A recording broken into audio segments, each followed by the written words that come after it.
গতকাল যখন চেয়ারম্যান স্যারকে ফোন করা হয়েছিল, চেয়ারম্যান স্যার বিকালে বলেন যে ঠিক আছে, বিকাশ ভবনে আছেন। সঙ্গীতাদি ফোন করেছিল, তো বলেন যে ঠিক আছে তোমরা 4জন এসো, কথা বলবো। তো আমরা ওই 4:30-5টা নাগাদ গিয়েছিলাম এবং তখন 6জন গিয়েছিলাম আমরা।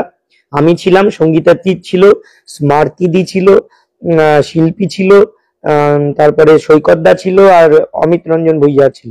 তাহলে এই গুলো নিয়ে আমরা গিয়েছিলাম, মানে এই 6জন গিয়েছিলাম। একদম প্রথমেই বলি, প্রথম শুরু হয়েছিল আমাদের রিভিউ নিয়ে, একদম প্রথম যে মানে কথোপকথন।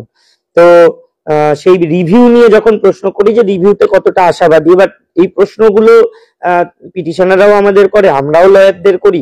যদিও জানি সুপ্রিম কোর্টের ব্যাপার কেউ বলতে পারবে না, তবুও যেহেতু করতে হয় আমাদেরও একটা ইয়ে থাকে। তো রিভিউতে উনি বললেন যে যেহেতু পয়েন্টস গুলো ভালোভাবে দেওয়া আছে, লুপহোলস অনেক আছে, অতএব রিভিউতে দেখা যাক কি হয়। সুপ্রিম কোর্টের রায়ের ওপরে খুব একটা মানে ভরসা ছিল না, সেই জায়গা থেকে রিভিউ করা, এবং রিভিউতে আশা করছি ভালো কিছু হবে। এই হচ্ছে চেয়ারম্যানের কথা। এবার তার বেশি তো যাই হোক আর বলা যায়ও না। তো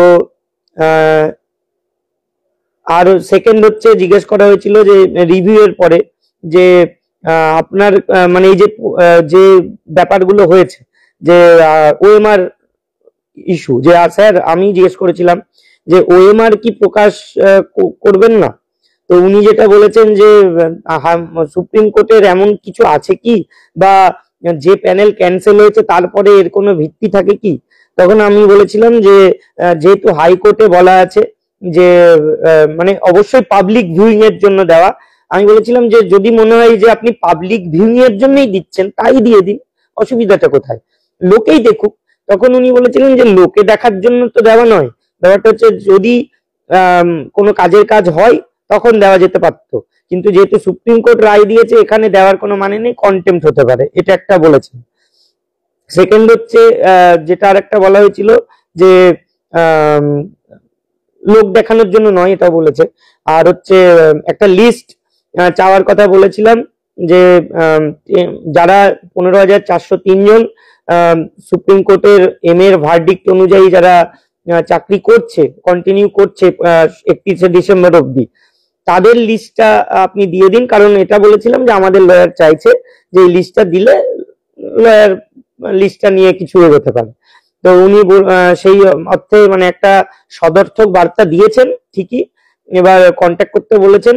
সেটা আমরা জানি না আদৌ মানে ওটা কিভাবে হবে না হবে, তবে লিস্ট তো আর এমনি এমনি ওই এক্সেল শিট বা একটা প্রিন্ট আউট করে দিলে হবে না, তার তো একটা মানে অথেন্টিকেশন বা একটা ভ্যালিডেশন করতে হয়, সিগনেচার করে এসএসসি প্যাডে বা এরকম কিছু। যাই হোক, এগুলো আছে।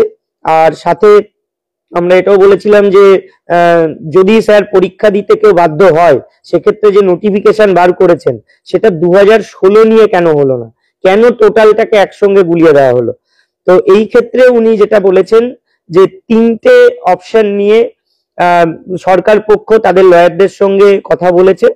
ফার্স্ট অপশন যে শুধুমাত্র 2016-র পরীক্ষা হবে, সেকেন্ড অপশন যেটা এখন হয়েছে যে টোটালটা মিলে, আর থার্ড অপশন 16 আলাদা হবে আর নতুনদের আলাদা হবে।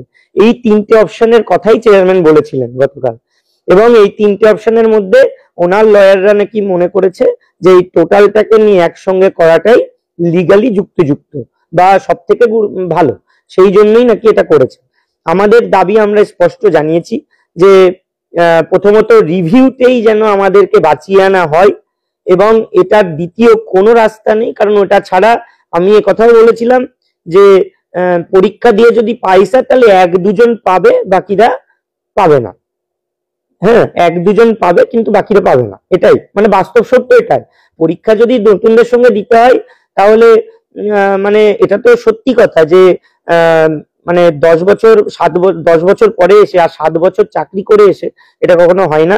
যাই হোক, আমরাও চাই নতুনদের জন্য নিয়োগ হোক, কিন্তু আমরা কেন তার মধ্যে অংশগ্রহণ করতে যাব চাকরি করে এসে যোগ্য হয়েও। এটা একটা রিভিউটা যেভাবে হোক অ্যাকসেপ্ট করিয়ে, সেটা মানে একটু অন্যভাবে বলেছি, ওটা আমি বলতে পারছি না যে এইভাবেও বলে এসেছি যেটা বলা যায় না সাধারণত, সেই কথাতেও বলে এসেছি যে আপনারা চাইলে যেভাবে খুশি সেটা কি করবেন না করবেন ভেবে নিন, রিভিউটা অ্যাকসেপ্ট করিয়ে যেন আমাদেরকে বাঁচিয়ে আনা হয়। এই কথাগুলো হয়েছে গতকাল।